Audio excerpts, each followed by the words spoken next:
Hello and welcome to Sectors Up Close. I'm David Pollard. Today we're looking at risks around the wheat and food commodities markets and the outlook for a spike in food price inflation. And my guest is Bob Jenkins, Global Head of LIPA Research at the London Stock Exchange Group. Inflation trending lower recently has meant lower food bills and happier consumers. Could they now face higher food costs again?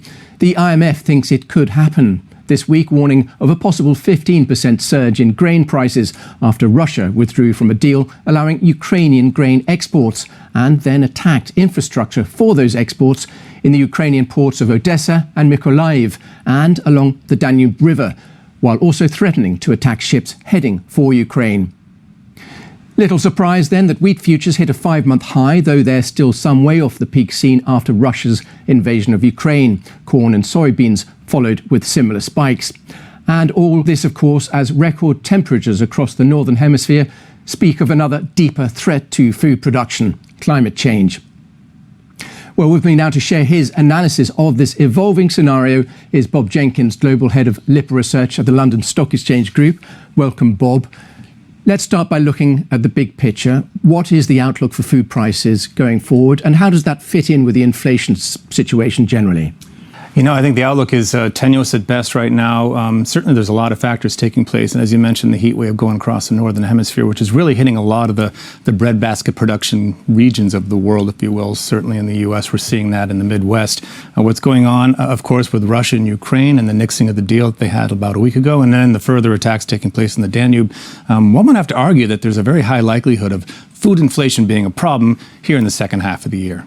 Now, Russia says all ships heading for Ukraine could potentially be carrying weapons and are therefore considered legitimate targets. And in fact, Ukraine has made a reciprocal threat against Russian ships. Is that a situation that's spiraling out of control for ship operators and also their insurers? 100%. I mean, they've already noted that prices and insurance premiums have already been kind of elevated, as it were, because even with the deal, you have to be a little bit, speculative as to whether or not your ship is going to be safe as it goes into that treacherous Black Sea area. But now that the deal has been lifted, that's going to raise the premiums quite a bit. Some are going to really refuse to insure at all, and we're seeing similar things taking place really in the U.S. relative to weather. Insurers kind of stepping back. And will companies feel good about sending their ships into that region at all? You were talking about the wider backdrop there, in particular weather. Climate disruption is emerging as a massive issue now, isn't it? How is that going to play through the commodities markets going forward? The extremities are more widespread and deeper and longer lasting than they've been, and it's really both sides of the coin. You either have a drought, or in instances where I live up in the northeast of the U.S. right now, we had too much rain over the past several weeks, literally flooding out a lot of the agriculture in the region. So it kind of can work both ways, and you really have to think about going forward. These type of exogenous factors of the weather combined with, for instance, geopolitical issues, and by the way, even pandemic type outbreaks. Yes, we had COVID, but we also had things like bird flu that struck the U.S. this year. You think about all the different things that could impact agriculture, and I think we're looking at a very kind of uncertain future in terms of food pricing going forward. In terms of futures, looking forward to year end and beyond, what is the outlook there? Is the only way up from here on? One thing that could help quite a bit is if we have some rains over the next 3 to 4 weeks in the U.S., particularly in kind of the Midwest breadbasket regions, Iowa and Illinois and such. They've been kind of hanging on, by a thin thread, if you will, in terms of their outputs for the year. Many had thought they would be in good shape. In fact, many traders were actually shorting wheat futures in the U.S. earlier this year, and they're kind of scrambling right now to cover off. That actually is yet another impetus to price, right, if they're going to be buying back in the short positions.